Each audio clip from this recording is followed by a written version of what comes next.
You may be seated. Fixed it. I love it. So this morning, we're looking at Revelation chapter 1, verses 9 through 20. Welcome to Epiphany on the church calendar. Welcome to Epiphany. Now, I'm not going to say too much about that. You can Google it later if you want to, or if you'd like to, you can Google it now. That's fine.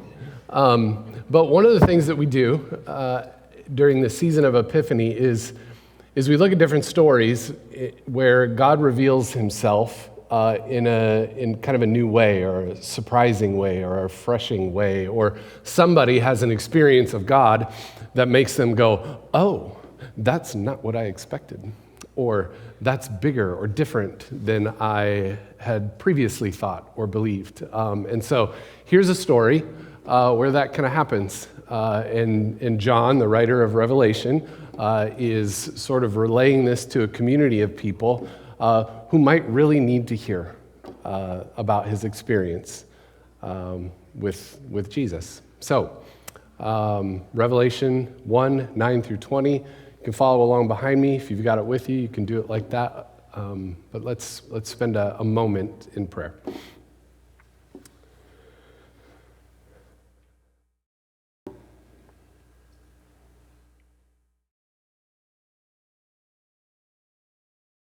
God, as we pause,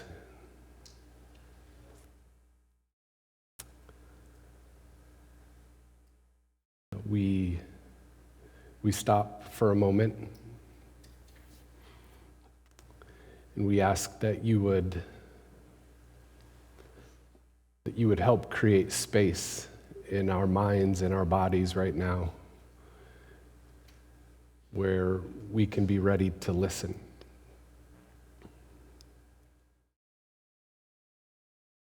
And we humbly ask that you would speak, however it is that happens. By your Spirit, you would speak to each of us. And that in the hearing of you speaking, something new would be created in us, that you would change us, that you would transform us into people who look and live and love and act like you, Jesus. Amen.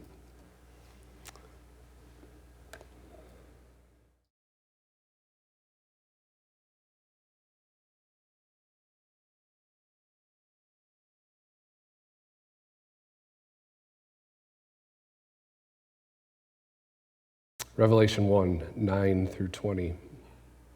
John says, I, John, your brother and companion in the suffering and kingdom and patient endurance that are ours in Jesus, was on the island of Patmos because of the word of God and the testimony of Jesus.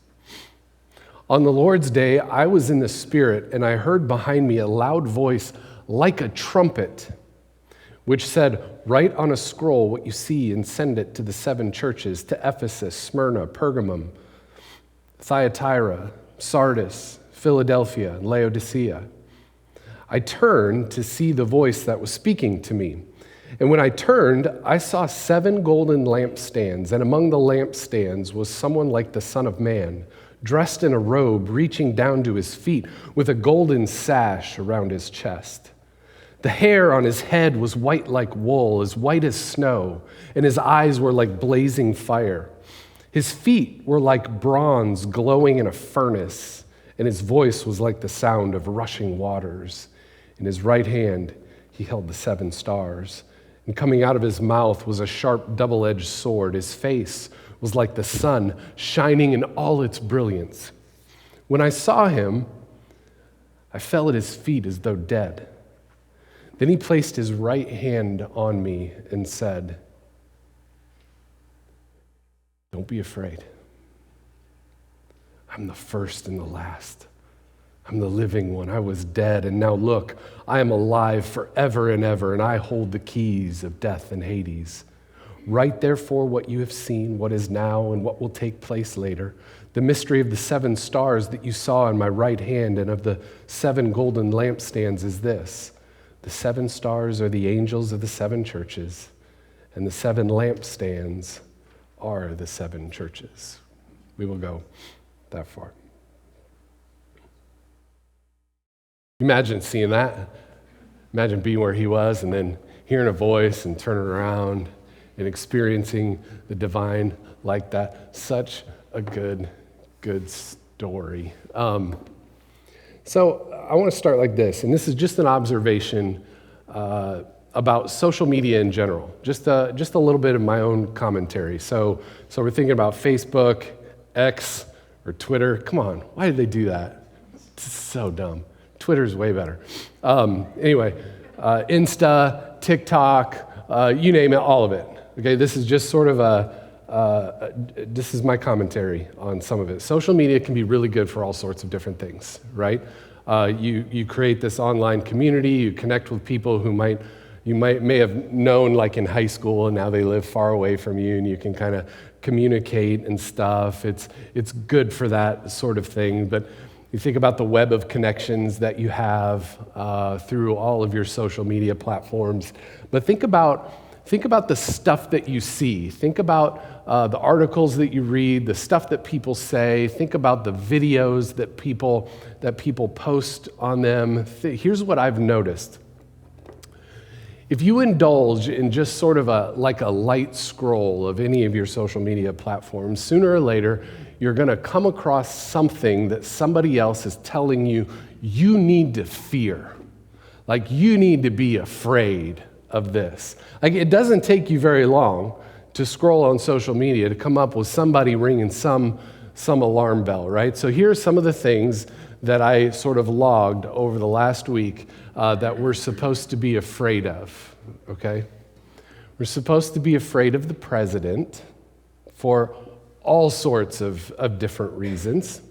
Have you had this experience, by the way? You scrolling through and you see, oh, we got to be afraid of this. There's this new thing that we need to be afraid of.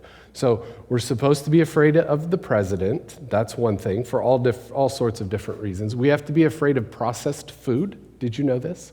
Because it does all sorts of things that we don't like that happen in our bodies. So be afraid of processed food. We need to be afraid of sugar.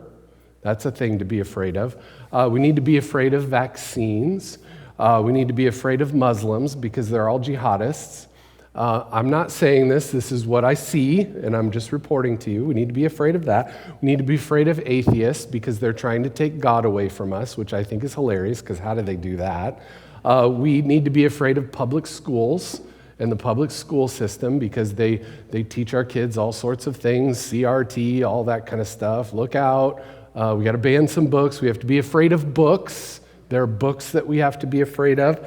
We need to be afraid of illegal immigrants for all kinds of reasons. I'm not going to repeat them here. We need to be afraid of the government, both Republicans and Democrats, because if you listen to both sides, they're both saying the other one is trying to tear this country apart and bring it to pieces. And get this, last week I was going to show you the video, but when I pulled it up again, I realized I can't show it in church because there's all sorts of words in there that are not appropriate for this space. But get this, we're supposed to be afraid of broccoli.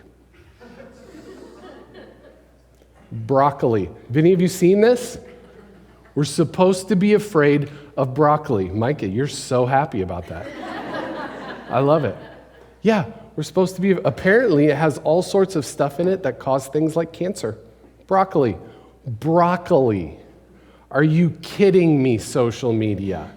You're trying to make me fear a vegetable. Really? Now, let's be honest. There's some things in there that we probably ought to be concerned about. We probably should pay attention to. But the way that people write things, the way that people make videos and present things, it makes it feel like the end of the world is coming really soon. There's so much hyperbole going on social media, every platform. Does anybody else get tired of this? Does anybody else get sick of this? Stop telling me to be afraid. Just stop it already. It's like if I'm having a really good day and I think to myself, man, this day is going way better than I deserve. I'll just get on social media. If I'm overwhelmed by this compelling desire to just be depressed, I'll get on social media and just start scrolling because I know sooner or later I'm going to come across something that I need to be afraid of. And it's going to bring me down. Right? We'll come back to that. Just hold that idea. We'll come back to that way at the end. Right, but first, let's talk a little bit about John, where he is, and how he gets found.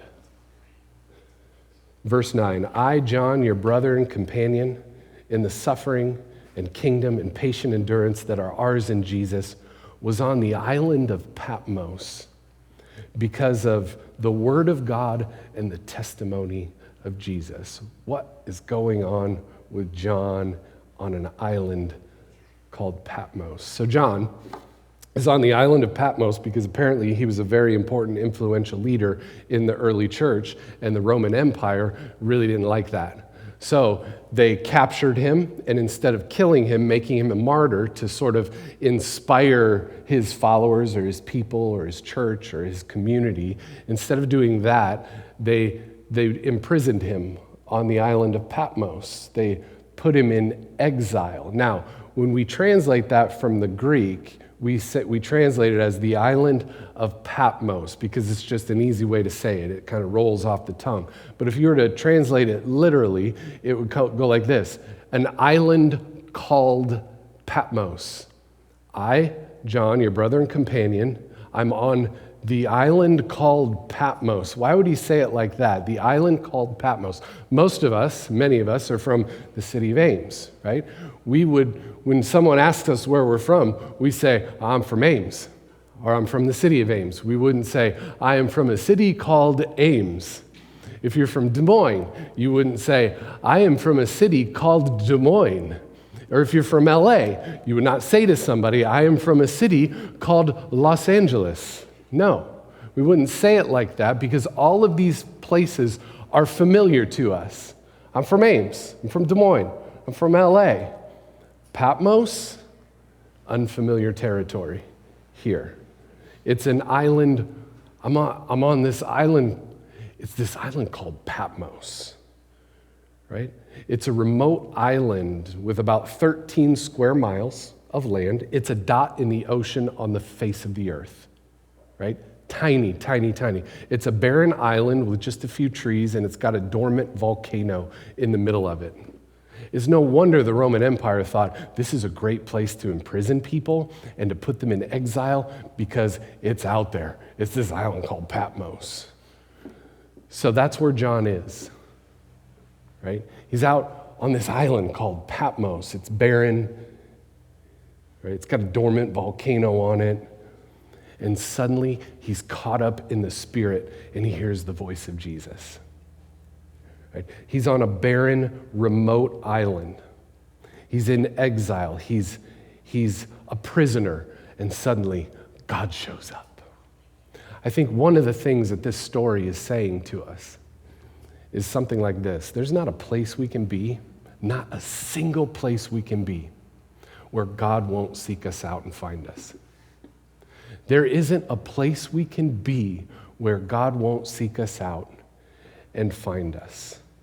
Now, let's think for a moment, because it's important, about the people to whom John is writing. So he's writing to a group of people who are under Roman oppression, right? They're under oppression from the Roman Empire. They're losing things like their businesses. They're being marginalized. They're losing their homes because of their faith, because of their resistance to empire. Some of their family and friends are being beaten and flogged, thrown in jail. Some of them are facing the prospect of execution. And John says something like this: if God can find me on this island called Patmos, God can find you where you are. There's no place we can be, no place we can be where God won't find us. Think about how extraordinary that is. Think about it. It means there's no hole big enough. There's no depression deep enough, no confusion confusing enough, no grief, no loneliness, no addiction, no guilt, no shame, no pain. There's absolutely no place we can find ourselves where God won't seek us out and find us. As the scriptures say, where can I go from your presence?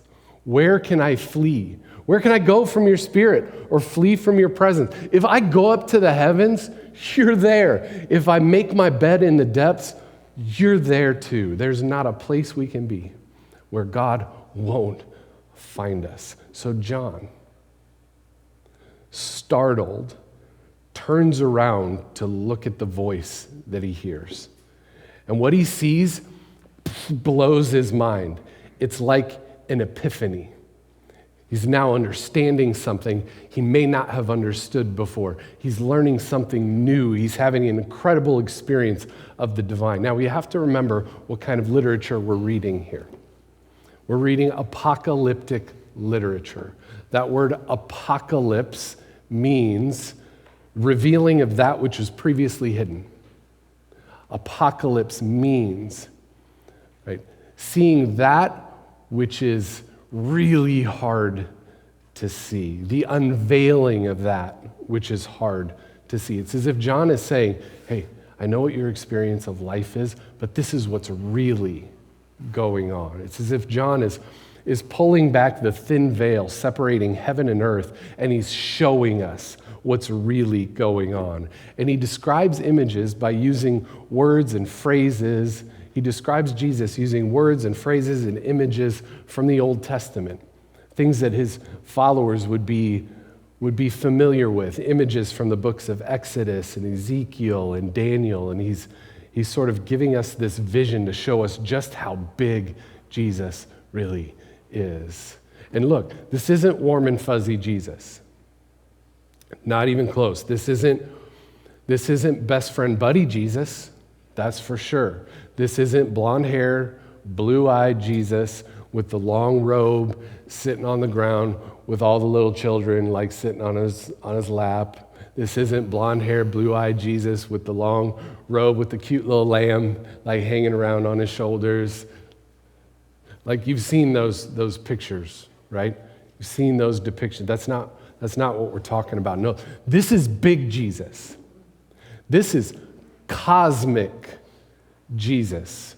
This is Jesus dressed like a king, a liberator, a rescuer, right? This is cosmic Jesus, whose hair is white as snow, signifying the wisdom it takes to create the universe and heaven and earth and everything in between and keep the earth spinning out there in orbit full of life and beauty.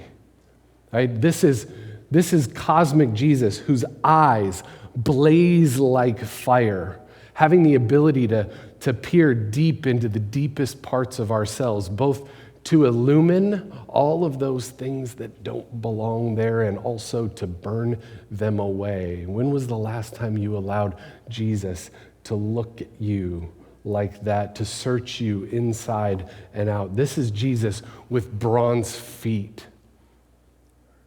immovable, permanent, there, always, cannot be moved. This is Jesus shining in all his brilliance. So good. Listen to what N.T. Wright says. He says this: we are being asked to imagine what would it look like if the curtain between heaven and earth were suddenly pulled up, revealing the Jesus who had been there all along, but whom we had managed to either ignore or cut down to our own size. This is the answer, he says. A Jesus who is mind-blowing, dramatically powerful, but also gentle and caring. A Jesus who has spoken and still speaks words which explain what is going on in the present and warn what will happen in the future. So John, turns around, has this mind-blowing experience of Jesus. He falls down on his face as though dead, which is probably the way any of us would react if we saw Jesus, like had a vision, an experience of the divine like this. And then listen to what happens next. The cosmic Jesus reaches out his right hand, gently places it on John's shoulder, and the first words that come out of his mouth are, "Hey, don't be afraid. Hey, don't be afraid. Don't be afraid." First words. I think this is important. I think it's really important because for many of us, whether this was explicitly taught to us or whether it was something we caught, it doesn't really matter. For many of us, we were given this worldview that essentially says that someone somewhere, a divine being, most likely up there, out there somewhere, God, is going to be upset with you if you don't do certain things or live a certain way or believe all of the right things in the right order. You need to do certain things or believe a whole bunch of certain things to sort of get in with this God. Right? And people with this worldview will often say to other people, you know, your life isn't going the way you want it to. You're suffering because you're just not right with God. You need to get right with God. Have you heard that before? Oh man, you need to get right with God. And that breaks my heart. Because that's a spirituality that's based on manipulation right there.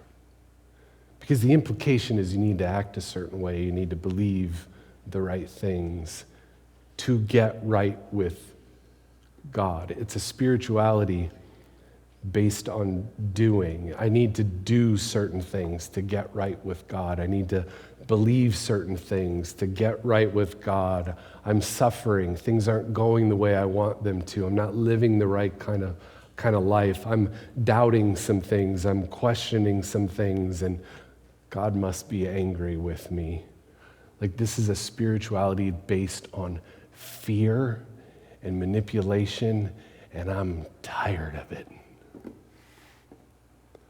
tired of that spirituality. I can't do it. Can you? It's tiring. It's not hard for me to imagine the people to whom John is writing. It's not hard for me to imagine them saying to one another, we're suffering under Roman oppression. We're losing our homes. We're losing our businesses. We're being marginalized. We're facing prison. Some of the people we know and love are facing execution, right? Because we're just not doing things right. We're not living the right kind of life. We're not showing the right amount of faith. We're not doing enough things. And God must be displeased with us. And then Jesus shows up all big and cosmic and flips that whole idea right upside down.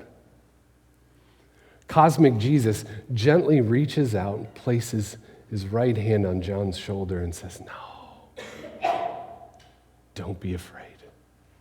By the way, that's one of God's favorite things to say in all of the scriptures. You'll find it everywhere. No. Don't be afraid.